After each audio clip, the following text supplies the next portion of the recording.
sa demeure. Mais il est dit ici que Dieu cherche des hommes de bonne volonté, des hommes qui vont ouvrir leur cœur pour recevoir les choses d'en haut, pour recevoir cette nouvelle naissance. Alors c'est vrai que le Saint-Esprit vient, nous parle à notre cœur, commence à nous conduire, je dirais par la main, pour nous conduire par notre cœur à connaître les choses spirituelles, celles que Étienne connaissait. Étienne était, au verset 55 du chapitre 7, rempli du Saint-Esprit. Il fixa les regards vers le ciel et vit la gloire de Dieu et Jésus debout à la droite de Dieu. Nous voyons que Étienne, à ce moment-là, avait été pris pour être lapidé à cause de son témoignage, à cause de ce que le nom de Jésus-Christ amenait les gens en bonne santé, à cause de ce que le nom de Jésus-Christ amenait les gens à retrouver, je dirais, une vie naturelle par une onction surnaturelle du Saint-Esprit. Amen. Parce que finalement, Dieu amène un boiteux à marcher, mais vous marchez aussi, donc vous marchez selon la volonté de Dieu. Nous rendons gloire à Dieu. Nous n'imaginons pas l'importance de nos deux jambes, de nos deux bras, de nos yeux, de nos mains, de tout ce que nous avons. Nous croyons que, bon, c'est normal, j'ai tout ça. Mais vous savez que pour Dieu, quand Dieu voit quelqu'un qui n'a pas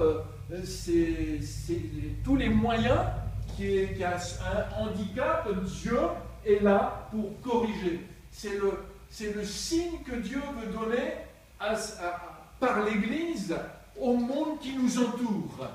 Et cela n'était pas accepté par ceux qui régissaient les lois, ceux qui décidaient de tout ce qu'il fallait faire, et même au-delà de ce que la loi de Moïse exigeait. Ils exigeaient beaucoup plus que ce que la loi de Moïse exigeait, et le peuple était fatigué. Le boiteux du temple serait resté toute sa vie, jusqu'à la fin de sa vie, devant la porte du temple. Aussi belle soit-elle, il serait resté devant la porte de ce temple, sans sauter, sans marcher, sans se réjouir. La différence a été faite avec le nom de Jésus-Christ. Amen. Amen. Amen. Et la différence peut être faite en nous. Nous ne sommes pas des boiteux ce matin. Alléluia. Mais la parole de Dieu dit que Dieu nous redresse. Amen.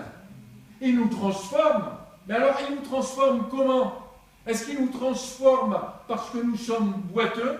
Peut-être que nous sommes boiteux spirituellement. Peut-être que nous avons besoin d'avoir les yeux ouverts spirituellement. Peut-être que nous avons besoin d'avoir nos oreilles ouvertes spirituellement. Peut-être que nous avons besoin d'approcher le Seigneur de la meilleure façon. Et Paul le dit, moi je suis le premier des pécheurs. Et je ne peux dire que comme Paul, moi aussi je suis le premier des pécheurs. Et j'ai besoin aussi que Dieu ouvre mon entendement, mon esprit, ma sagesse pour le suivre. Gloire à Dieu. Nous avons tous besoin, à un moment donné et à n'importe quel moment de notre marche avec Dieu, de s'approcher de lui. Ce que je saisis de la part de Dieu, peut-être ne l'as-tu pas encore saisi. Ce que Paul a saisi de la part de Dieu, je ne l'ai pas encore saisi. Ce que Étienne a saisi de la part de Dieu, nous ne l'avons peut-être pas encore saisi. Nous ne comprenons pas la valeur de la parole de Dieu. La valeur de la parole de Dieu, elle est dit qu'elle est plus que l'argent ou l'or. Vous vous rappelez que Pierre et Jean ont dit devant, mais je n'ai ni argent ni or, mais ce que j'ai, je te le donne. Au nom de Jésus-Christ, lève-toi et marche. Amen. Il lui tendit la main, il marcha. Il se trouva un homme qui avait la foi, qui a cru la parole de Dieu, qui a cru la parole de Pierre et de Jean, de même que ceux qui s'approchaient d'Étienne croyaient ce que Étienne disait au sujet de la parole de l'Ancien Testament. Vous savez, l'Ancien Testament, c'est un livre merveilleux qui est accompli dans le Nouveau Testament, qui est un livre merveilleux. Alléluia. Les deux vont ensemble. C'est merveilleux. C'est un ensemble qui est en harmonie, qui est synchronisé, je dirais, un ensemble de livres qui se tiennent. Et là, nous voyons que Étienne avait compris cela. C'est une révélation puissante du Saint-Esprit. Oh, gloire à Dieu. Nous ne prenons pas des morceaux de l'Ancien Testament par-ci par-là, juste pour échafauder des prophéties. Non, nous prenons les passages de l'Ancien Testament, toute l'histoire du peuple hébreu, toute l'histoire du peuple juif, pour montrer combien est grand le Seigneur et son plan s'accomplit pour nous, jusqu'à sauver même les païens. Toutes les îles lointaines entendront parler de la gloire de Dieu. Amen. Amen. Les îles lointaines, tous les pays lointains, cela veut dire que Dieu a répandu au travers de la terre sa gloire, afin que ce matin tu ne sois pas sans espérance, mais que tu sois avec le Seigneur Jésus-Christ. Amen. Tu n'es pas sans espérance. Le Seigneur Jésus-Christ est avec toi. Et le Seigneur Jésus-Christ t'aime. Et le Seigneur Jésus-Christ accomplit des signes, des prodiges, des miracles encore aujourd'hui. Nous le croyons. Nous accordons une grande valeur à ce qui est dit dans la parole de Dieu. Oui, les signes, les prodiges, les miracles s'accomplissent toujours au nom de Jésus-Christ. L'homme déplaise à la religion. L'homme déplaise à la religion. Les signes s'accomplissent de la même manière. C'est parce que nous devons être sensibles à la voix de l'Esprit, être conduits par le Saint-Esprit. Et vous savez que ces hommes étaient des hommes de prière, des hommes qui priaient, des hommes qui étaient dans la présence de Dieu, des hommes aussi qui étaient unis dans l'Église. Nous avons lu le passage du chapitre 4, il est dit que, au verset 32, et nous l'avons lu tout à l'heure pour la réunion de prière, la multitude de ceux qui avaient cru n'était qu'un cœur et qu'une âme. Amen, gloire à Dieu. Pour être un cœur et une âme, le minimum que nous pouvons faire pour être un cœur et une âme et recevoir, parce qu'il y a des bénédictions que Dieu accorde à ceux qui sont ensemble un cœur et une âme.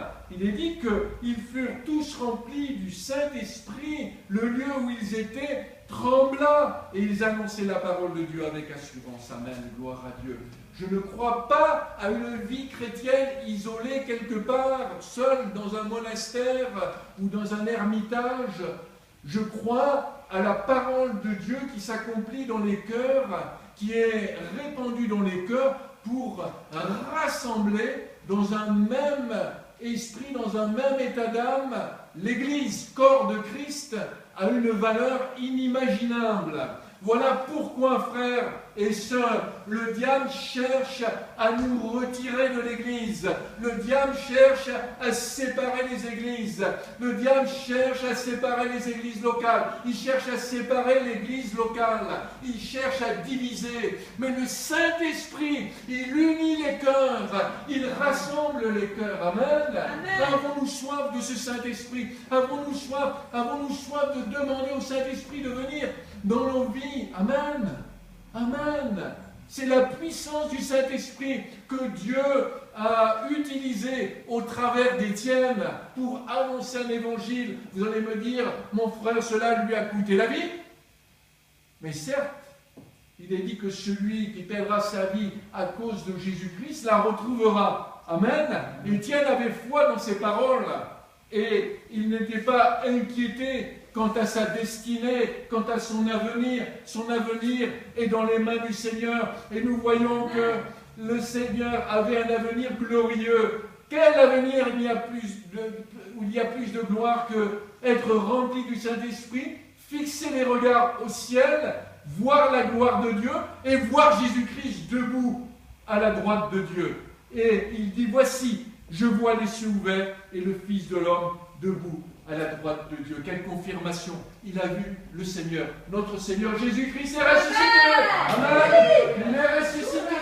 Oh, gloire à Dieu. Gloire à Dieu. Une confirmation de la résurrection. Nous avons dit Paul, il a vu aussi sur le chemin de Damas Jésus-Christ qui est apparu. Il a entendu une voix Il est ressuscité. Gloire à Dieu. Étienne a vu Jésus-Christ, il est ressuscité. Amen. Oh, gloire à Dieu. Quel témoignage. Il y a la puissance de Dieu là où la résurrection du Seigneur se trouve. Amen. Le témoignage de ce que Dieu a fait en Jésus-Christ notre Sauveur est tout puissant. Tout puissant. La résurrection est primordiale pour l'Église. Elle est d'une grande valeur, inestimable. Sans la résurrection, nous sommes sans espérance et notre foi est vaine. Nous avons besoin de savoir que Jésus est ressuscité. Et moi, je crois la parole de Dieu. Parce que ce que Étienne a fait, ce qui a été rapporté par Luc, ce cher médecin qui suivait Paul, et quelle bénédiction, il a écrit l'évangile de Luc et les actes en même temps. Dieu l'a permis. Il a montré comment, effectivement, les choses se sont passées. C'est un récit, c'est sûr, c'est un récit. C'est différent de ce que l'évangile de Jean nous apporte. Jean nous amène dans une relation avec Dieu. Il nous amène dans une relation. Alors, vous voyez que tout cela se complète. Nous voyons clair. Vous savez que, finalement, les disciples comme Étienne, ils avaient l'Ancien Testament. Ils accordaient une très grande valeur aux prophéties et à Moïse. Et ils comprenaient le sens des Écritures, révélées par le Saint-Esprit. Regardez aujourd'hui, nous avons le Nouveau Testament qui nous révèle l'accomplissement de l'Ancien, et tant de dénominations sont dans l'égarement. Alors que la révélation est là, alors que la parole est là, alors que l'accomplissement est là, des Écritures. Et il y a tant d'égarements autour de nous. Certains ne croient même plus au Saint-Esprit. Certains ne croient pas au Saint-Esprit. Certains ne recherchent plus le Saint-Esprit. Certains ne croient plus au miracle. Certains ne croient plus à l'Église. Certains pensent que c'est bien de vivre une vie chrétienne isolée, de ne plus aller à l'Église. Certains pensent, je reste à la maison, je donne ma dîme, je l'envoie par Western Union, il n'y a pas de problème. Vous savez que ça se fait. Vous savez que ça se fait. Non. Quand j'ai entendu ça, j'ai dit, mais c'est incroyable, Seigneur. Ne plus venir dans l'église, envoyer sa dîme par Western Union, et pensant que de cette manière-là, à travers Western Union, on va avoir une bénédiction. Non, ce n'est plus l'église, mais c'est une confusion générale dans laquelle l'église se trouve.